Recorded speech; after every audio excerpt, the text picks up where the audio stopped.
Hello guys, नमस्कार। तो अभी इससे पहले वाली वीडियो में हमने इलेक्ट्रिक फील्ड इंटेंसिटी, विद्युत क्षेत्र की तीव्रता एक छल्ले पर आवेश के कारण जो उस पर एक समान रूप से वितरित था, बटा हुआ था, उसके कारण हमने ज्ञात की थी। उसमें कुछ टॉपिक को भी मैं आगे बढ़ाते हैं। My channel name on YouTube physics by Satish Chand. अब यहाँ से आपको स्टार्ट करना है। तो हमने इसमें पढ़ा था कि अगर ये हमारे पास में कोई रिंग है अर्थात छल्ला है और इस पर अगर चार्ज जो क्यू चार्ज है वो यूनिफॉर्मली बटा हुआ है, एक समान रूप से फैला हुआ है यहाँ पे, और इसके सेंटर से एक्सिस पर कोई बिंदु P था जिसकी दूरी हमने कल यहाँ पर x के बराबर मानी थी। तो इस पूरे आवेश के कारण यहाँ पर विद्युत क्षेत्र की तीव्रता इसके अलोंग आई थी यहाँ पर, और वो d cos थीटा का समेशन था, क्योंकि जो वर्टिकल कंपोनेंट्स थे, ऊर्ध्व घटक थे, वो आपस में कैंसिल आउट थे। ये कल हमने सब स्टडी किया था, ठीक है ना। तो यहाँ से हमने एलिमेंट्री एक चार्ज माना था, उसके कारण यहाँ पे हमने विद्युत क्षेत्र की तीव्रता हमारे पास में आई थी, और इसकी वैल्यू आई थी यहाँ पे E = 1/4 pi epsilon not Q इस पर अमाउंट ऑफ चार्ज है, x अपॉन में यहाँ पे था, और इसकी जो रेडियस थी वो कैपिटल R मानी थी, ये दूरी आपकी R थी, ठीक है ना। तो यहाँ पे R² + x² की पावर 3/2 था यहाँ पे। ये थी आपकी इंटेंसिटी ऑफ फील्ड अर्थात विद्युत क्षेत्र की तीव्रता। अब इसके बाद में यहाँ पर हमें देखना है कि कौन सी बिंदु पर ये जो विद्युत क्षेत्र की तीव्रता है वो सबसे अधिकतम होगी, अर्थात इसकी वैल्यू जो है वो सबसे ज़्यादा किस पॉइंट पर होगी। तो यहाँ पर इसका मान लेता हूँ एक सेंटर था यहाँ पे O, ठीक है ना। तो इजी सी बात है यहाँ पे कि अगर यहाँ पर ये जो x है, x क्या है, x इस छल्ले के केंद्र से उस बिंदु की दूरी थी जहाँ पर हमें विद्युत क्षेत्र की तीव्रता निकालनी थी। तो यहाँ पर क्या था कि अगर x की वैल्यू यहाँ पर 0 आ जाती है तो ओबियसली बात है E विल बिकम 0, अर्थात जो सेंटर है यहाँ पे, केंद्र है, यहाँ पर विद्युत क्षेत्र की तीव्रता 0 आएगी, ठीक है ना। इसके बाद में पॉइंट आ जाता है कि अब कौन से पॉइंट पर जा करके इसकी वैल्यू मैक्सिमम होगी। तो यहाँ पर हम देखते हैं for the maximum intensity, maximum intensity की वैल्यू निकालनी है अधिकतम मान के लिए E का। तो यहाँ पे इजी सी बात है, यहाँ पे मैं करता हूँ by the minima and maxima theorem. यहाँ पे क्या है आपका कि DE अपॉन में dx will be equal to 0, ठीक है ना। तो यहाँ से आपका क्या है d/dx है, और E की वैल्यू आपकी आ रही है यहाँ से कितनी है, qx अपॉन में 4 पाई एप्सिलॉन नॉट, और ये R² + x² की power 3/2 will be equal to 0। तो यहाँ से हमें x की वो वैल्यू आ जाएगी जहाँ पर जो इंटेंसिटी की वैल्यू है वो सबसे ज़्यादा होगी, ठीक है। इसके बाद में यहाँ पे आप, क्योंकि ये q/4 पाई एप्सिलॉन नॉट ये क्या आपका कांस्टेंट है, तो यहाँ से मैं इसको लिख सकता हूँ, इसको हम हटा देंगे। तो d/dx, और यहाँ से आपको अवकलन करना है इसका x इंटू यहाँ पे R² + x² की पावर -3/2 से, इट विल बिकम 0, ठीक है ना। अब यहाँ से इसको और मैं फर्स्ट फंक्शन मान लेता हूँ, इसको सेकंड फंक्शन। तो अवकलन के हिसाब से आ जाता है पहला फलन दूसरे का अवकलन, और यहाँ से माइनस दूसरा फलन पहले का अवकलन, सॉरी प्लस। तो यहाँ से फर्स्ट फंक्शन यहाँ पे अगर मैं यहाँ पे मान लेता हूँ आपका इसका अवकलन d/dx की वैल्यू 1 आएगी, तो यहाँ पे R² + x² -3/2, और यहाँ से x³ बाहर आएगा तो -3x², और यहाँ पे आपकी वैल्यू R² + x² की power -5/2, it will be equal to 0। अब यहाँ से इसको अगर हम आगे सॉल्व करते हैं तो यहाँ से ये R² + x² -3/2 will be equal to 3x² और R² + x² की पावर -5/2। इस पावर्स को यहाँ से काटता हूँ तो यहाँ पे पावर आ जाएगी -1, और ये वाला पूरा स्टेप इधर आ जाएगा। तो R² + x² will be equal to 3x², तो 2x² will be equal to R², ठीक है ना। तो यहाँ से आपकी x will become equal to +-r/√2। It is the point of maxima, अर्थात इस बिंदु पर जो विद्युत क्षेत्र की तीव्रता है वो सबसे अधिकतम होगी। तो ये सारे पॉइंट्स आपको इंटरेस्ट, वो अच्छे पॉइंट इंपॉर्टेंट है, ये सारे पॉइंट आपको ध्यान करने। तो अगर मैं यहाँ पर बना लेता हूँ graph for variation of E with respect to X के साथ में वेरिएशन ऑफ ई, विद्युत क्षेत्र की तीव्रता किस हिसाब से बदलेगी यहाँ पे। तो यहाँ पे इजी सी बात है कि यहाँ पे जो हमने सेंटर है यहाँ पे इसको हम मान लेते हैं ओरिजिन 0 0 में, तो यहाँ पे आपकी तीव्रता 0 है, ठीक है ना। इसके बाद में आपका क्या है कि जो r/2 वाले जो पॉइंट हैं, r/2 में आ रहा है प्लस माइनस, अर्थात अगर इधर मानते हो आप माइनस और इधर मानते हो प्लस, तो यहाँ से आपका क्या होगा कि ये जो r/√2 वैल्यू है यहाँ पे, और ये इधर इस पॉइंट पे अगर यहाँ पे मैं मान लेता हूँ ये वैल्यू आपकी माइनस r/√2 है। इन पॉइंट्स पर इंटेंसिटी की वैल्यू मैक्सिमम है। इसके बाद में ये आपका आ जाएगा ग्राफ, यहाँ पर 0 है, इसके बाद हम बढ़ेगी, फिर यहाँ पे मैक्सिमम के बाद में फिर ये घट जाएगी। तो it is the variation of E with x, इधर इंटेंसिटी ऑफ फील्ड है और ये वैल्यू आपकी विद्युत क्षेत्र की तीव्रता की अधिकतम मान है यहाँ पे, ठीक है ना। तो ये था आपका intensity of field by a charged ring, अर्थात एक छल्ले पर आवेश के कारण जो विद्युत क्षेत्र की तीव्रता थी उसके एक्सिस पर, उसका ये कल आया था इक्वेशन अपना, और आज हमने जो वैल्यू फाइंड की है कि x की कौन सी वैल्यू पर जाकर के e की वैल्यू सबसे ज़्यादा होएगी, अर्थात इसकी वैल्यू मैक्सिमम होएगी। तो ये है आपका वेरिएशन ऑफ e, अर्थात e जो है वो x के साथ इस हिसाब से चेंज होगा, ठीक है ना। तो ये था आपका इंटेंसिटी का। इससे आगे हम नेक्स्ट पॉइंट स्टार्ट करते हैं।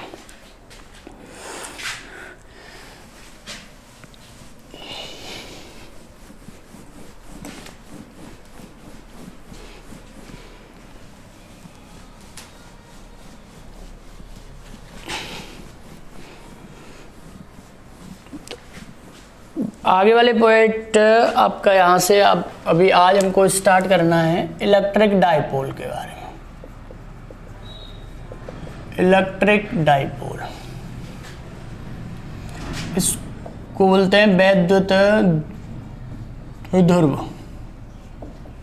ठीक है ना। तो यहाँ से ये पॉइंट है, तो इसका आपका ये आ जाता है कि दो ऐसे आवेशों का समूह, सिस्टम, दो ऐसे आवेश जो एक दूसरे के बराबर हों पर लेकिन अपोजिट हों, ठीक है ना।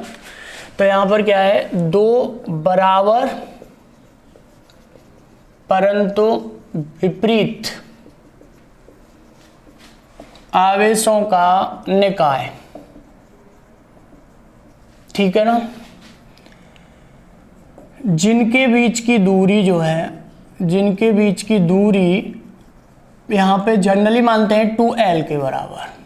2L क्या है, दोनों जो चार्ज हमारे पास हैं उनके बीच की दूरी 2L है, और वो दोनों चार्जेस की वैल्यू सेम है बट अपोजिट है। जिनके बीच की दूरी 2L, क्षेत्र की दूरी जो R होती है, कोई भी पॉइंट पर जहाँ पर हमें फील्ड फाइंड करना है, R जो होती है उससे ये जो R की वैल्यू होती है वो 2L से बहुत ज़्यादा होती है, अर्थात 2L की वैल्यू हम ये मान सकते हैं फॉर ए आइडियल डाइपोल, एक आदर्श जो डाइपोल होगा उसमें 2L की वैल्यू अप्रॉक्सीमेट 0 होती है यहाँ पे। तो इस टाइप का जो सिस्टम बन जाता है उसको हम बोलते हैं इलेक्ट्रिक डाइपोल, ठीक है। तो यहाँ पे लिख सकते हैं कि the system of two equal and opposite charges, opposite charges,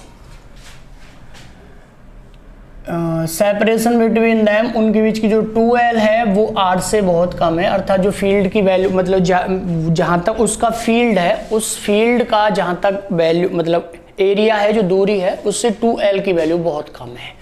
अर्थात इसको हम ऐसे भी बोल सकते हैं कि दो बराबर परंतु विपरीत आवेशों का समूह जिनके बीच की दूरी बहुत कम होती है उसको हम इलेक्ट्रिक डाइपोल बोलते हैं। जैसे यहाँ पे बना सकते हैं, जैसे एक चार्ज है प्लस Q, दूसरा चार्ज है यहाँ पे माइनस Q है, इनके बीच की दूरी अगर 2L है तो यहाँ पर क्या है कि ये आपका बन जाएगा डाइपोल, ठीक है ना, तो ध्रुव।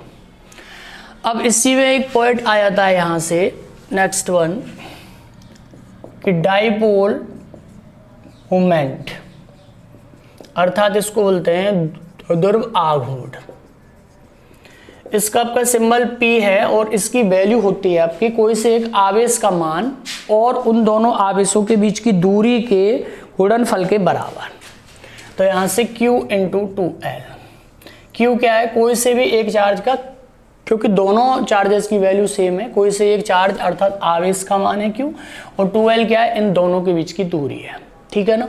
तो इससे इसको बोलते हैं हम ध्रुव आघूर्ण, ठीक है ना। अब ये एक वेक्टर क्वांटिटी है और यहाँ पे एक सिंबल आ जाएगा वेक्टर और यहाँ पे 2L। तो वेक्टर क्वांटिटी है तो सबसे पहले इसका आ जाता है यूनिट अर्थात मात्रक है, और मात्रक इसका है कूलाम मीटर। तो इसका डायमेंशनल इक्वेशन आ जाएगा विमीय समीकरण, यहाँ से Q का आपका IT है तो LTA के बराबर, ठीक है, यहाँ से coulomb into metre.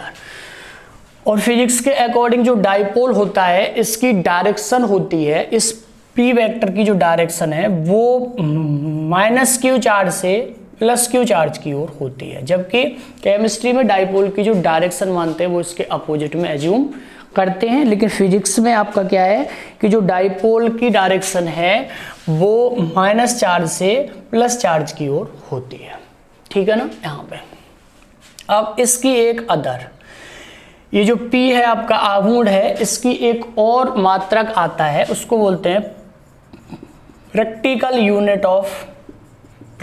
Unit of dipole moment. तो ध्रुव आघूर्ण की प्रयोगात्मक इकाई या मात्रक वो आपका होता है वाई, DEBEY, इसका सिंबल आ जाता है कैपिटल D, ठीक है ना। और इसको हम डिफाइन करते हैं इस बेसिस पे कि जब दो चार्ज हों, इक्वली हैं और अपोजिट हैं, और हर आवेश पर जो दोनों चार्ज हम यहाँ पे मान रहे हैं इसमें, तो इसमें क्या है कि दोनों आवेशों पर अगर यहाँ से आवेशों का मान अर्थात Q की वैल्यू 10⁻⁻10 फ्रैंकलिन या ESU होती है, ESU, और इनके बीच की जो दूरी है वो 1 एंगस्ट्रॉम के बराबर अर्थात 10⁻10 मीटर होती है। तो इस टाइप का जो डाइपोल बनता है, ध्रुव बनता है, इसका जो आघूर्ण आता है P, उसका मात्रक हम 1/y या कैपिटल D मानते हैं, ठीक है ना। तो यहाँ पर मैंने आपको बताया था कि यहाँ से आपका क्या है कि जो P की वैल्यू है वो Q इंटू 2L के बराबर है, और ये वेक्टर क्वांटिटी है। वेक्टर क्वांटिटी फिजिक्स में इसकी डायरेक्शन एज्यूम होती है माइनस चार्ज से प्लस चार्ज की ओर, ठीक है ना, आवेश की ओर, और इसका मात्रक आपका आ जाएगा कूलाम इंटू मीटर, LTA इसका इक्वेशन है। और इसकी जो एक और मात्रक आता है जो प्रैक्टिकल होती है इसकी, वो आती है आपकी y के बराबर, और इसकी वैल्यू आती है कि अगर दो आवेश आपके +Q और -Q हो, अगर दोनों आवेशों पर आवेश का मान 10⁻⁻10 फ्रैंकलिन हो और इनके बीच की दूरी अगर 10⁻⁻10 मीटर या 1 एंगस्ट्रॉम हो, तो यहाँ पर क्या है कि इनका जो आघूर्ण की वैल्यू आएगी, P का जो मान आएगा वो आपका 1/y के बराबर आ जाता है, ठीक है ना। तो यहाँ पर लिख सकता हूँ 1 capital D is equal to, तो Q इंटू 2L, Q की वैल्यू आपके 10⁻⁻10 फ्रैंकलिन, या फिर इसको हम ESU भी बोलते हैं। और ये भी आपको पता होना चाहिए कि ESU या जो फ्रैंकलिन जो है वो आवेश का सबसे छोटा मात्रक होता है ना। और यहाँ पर 1 ESU की वैल्यू आपकी आती है 1/3 × 10⁹ कूलाम के बराबर। It is the smallest unit of charge, ठीक है ना। यहाँ से आपकी तो अब इनटू आपकी 2L है, तो 2L क्या है, इन दोनों चार्जेस के बीच की दूरी है। तो स्टैंडर्डाइजेशन में ये मानते हैं कि इन दोनों चार्जेस के बीच की दूरी है वो 1 एंगस्ट्रॉम है। इसको मैं लिख सकता हूँ 10⁻⁻10 मीटर। तो 1D will become equal to 10⁻⁻20 franklin into metre, ठीक है ना। इसको अगर आगे आप लोग सॉल्व करते हैं, यहाँ से इसको आगे अगर बढ़ाता हूँ मैं, तो यहाँ से आपका आ जाएगा ये तो यहाँ से इसकी वैल्यू आ जाएगी, तो 1D will become equal to, अब यहाँ पर आपका क्या है, ये है 10⁻⁻20 है ही है, और एक फ्रैंकलिन को अगर मैं कूलाम में करता हूँ तो 1/3 इंटू 10⁹ कूलाम, और यहाँ पे आपका मीटर है ही है यहाँ पे, तो 1D will be equal to, ये पावर जब जाएंगी ऊपर तो 3.3 इंटू 10⁻³ कूलाम मीटर के बराबर होता है आपका 1D। तो यहाँ पर ये भी आपको याद रखना है कि जो ध्रुव आघूर्ण था, इसका जो अन्य मात्रक था y, इसकी वैल्यू 3.3 इंटू 10⁻³ कूलाम मीटर के बराबर होती है यहाँ पे, ठीक है ना। तो ये मैंने आपको बताया था ध्रुव के बारे में, इलेक्ट्रिक डाइपोल के बारे में। ये दो ऐसे आवेशों का समूह होता है जिन पे चार्जेस की वैल्यू इक्वल है लेकिन अपोजिट है, और उनके बीच की दूरी बहुत कम होती है। इसके आगे अभी अब नेक्स्ट टॉपिक स्टार्ट करते हैं इसी में।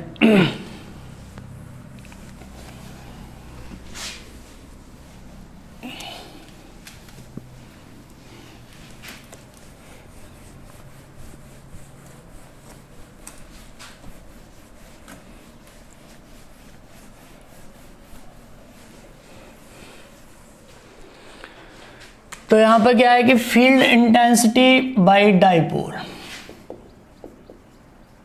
फील्ड इंटेंसिटी बाय डाइपोल, तो ध्रुव के कारण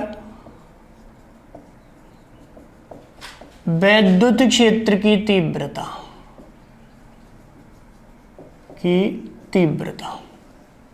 यहाँ पे, तो इसका तीर का डिस्टेंस आ जाती है, लेकिन मैं इसको अभी यहाँ पर आपको एक बता रहा हूं कि अक्षीय स्थिति पर, अक्षीय स्थिति का मतलब आपका क्या है, ऑन द एक्सियल लाइन, अर्थात इसके एक्सिस पर कोई पॉइंट है, वहां पर अगर हमें इंटेंसिटी निकालनी है फील्ड की, तो यहाँ पर क्या है, अगर इसको मान लेते हैं कि ये माइनस चार्ज है या प्लस चार्ज है, इनके बीच का सेपरेशन 2L है, और यहाँ से कोई भी एक पॉइंट P है, और इस पॉइंट की इसके सेंटर से जो दूरी है वो मान लेता हूँ R के बराबर है, तो इसकी वैल्यू आपकी R माइनस L के बराबर आ जाएगी, और यहाँ से टोटल वैल्यू जो R प्लस L के बराबर होगी, और इसको मान लेता हूँ कि ये डाइपोल A भी है, ठीक है ना। तो सबसे पहले मैंने आपको पहले भी बताया था कि जिस पॉइंट पर हमें इंटेंसिटी निकालनी होती है, उस पॉइंट पर हमेशा हम परीक्षण आवेश या टेस्ट चार्ज मानते हैं, पॉजिटिव Q0, ठीक है। अब तो यहाँ पर P पर अगर हमें इंटेंसिटी निकालनी है, तो यहाँ पर पॉजिटिव Q के कारण तीव्रता, intensity by positive Q charge, तो E1 will be equal to 1/4πε0 Q/R minus L का स्क्वायर है, और ये पॉजिटिव है, पॉजिटिव ये, तो ये इंटेंसिटी इधर आएगी, अर्थात इसको मैं लिख सकता हूँ it will along BP vector, ठीक है ना। और माइनस Q के कारण अगर आपको निकालनी इंटेंसिटी, तीव्रता, तो E2 will be equal to Q/4πε0, और ये R प्लस L का स्क्वायर, और ये आपकी वैल्यू जो है, अब क्योंकि ये माइनस चार्ज है तो ये आपकी आएगी PA वेक्टर, अर्थात PA के अनुदिश। तो यहाँ से अगर आपको टोटल इंटेंसिटी निकालनी है, कुल तीव्रता अगर ज्ञात करनी है, टोटल इंटेंसिटी ऑफ फील्ड, तो यहाँ पर E will be equal to E1 minus E2 vector. क्यों? क्योंकि ये दोनों जो इंटेंसिटी है वो एक दूसरे के अपोजिट हैं, अर्थात एक की डायरेक्शन इधर है और इसकी इधर है, तो यहाँ से इन दोनों का आपस में माइनस हो जाएगा, तो E will become equal to, यहाँ से आपका Q/4πε0 कॉमन है, तो यहाँ से बचेगा आपका कितना, R माइनस L का square minus R plus L का स्क्वायर यहाँ से, ठीक है। तो यहाँ से इंटेंसिटी की वैल्यू Q/4πε0, इसका आपका यहाँ पे एलसीएम आ जाएगा, R square minus L square पे स्क्वायर है, तो R square plus L square plus 2RL minus R square minus L square plus 2RL। आप इसको ईजिली सॉल्व कर सकते हैं, और यहाँ से इसको अगर ये सारे स्टेप यहाँ पर एक कट जाएंगे, तो finally E will become equal to 2RL, यहाँ से बचता है 2RL यहाँ से, ठीक है। तो it will B Q/4πε0 R square minus L square का स्क्वायर इंटू 4RL, ठीक है ना, यहाँ से वैल्यू है। तो यहाँ से आपको पता है कि जो आघूर्ण होता है P की वैल्यू वो Q इंटू 2L के बराबर है। तो यहाँ से इसकी वैल्यू यहाँ पे 2P E is equal to यहाँ से 2P इंटू आपकी R और अपॉन में 4 पाई एप्सिलॉन नॉट है। इसमें से अगर मैं R की पावर 4 कॉमन हो जाता है बाहर, तो ये बचेगा 1 minus L square upon R square पे स्क्वायर यहाँ से, ठीक है ना, ये वैल्यू है। अब यहाँ से आपका पॉइंट क्या है कि जैसा एज्यूम्शन है और according to the electric dipole है, डाइपोल के हिसाब से हम मानते भी हैं कि L की वैल्यू R से बहुत कम है, तो ये पूरा स्टेप जो है इट विल बी 0 अप्रोक्सीमेट। तो इसको हम हटा देंगे। तो यहाँ से इसकी 4 पावर में से यहाँ पे 3 पावर बच जाएंगी। तो E is equal to 2P upon 4 pi epsilon naught RQ। ये आपकी आती है किसी भी डाइपोल के अक्ष पर अगर कोई बिंदु होता है दूरी r पर, तो उस बिंदु पर डाइपोल के कारण विद्युत क्षेत्र की तीव्रता, intensity of field by electric dipole on it's axial point, ठीक है ना। तो ये था आपका विद्युत क्षेत्र की तीव्रता। इससे आगे वाले वीडियो में हम इसके जो आगे के टॉपिक हैं उनको स्टडी करेंगे। Okay guys, thank you.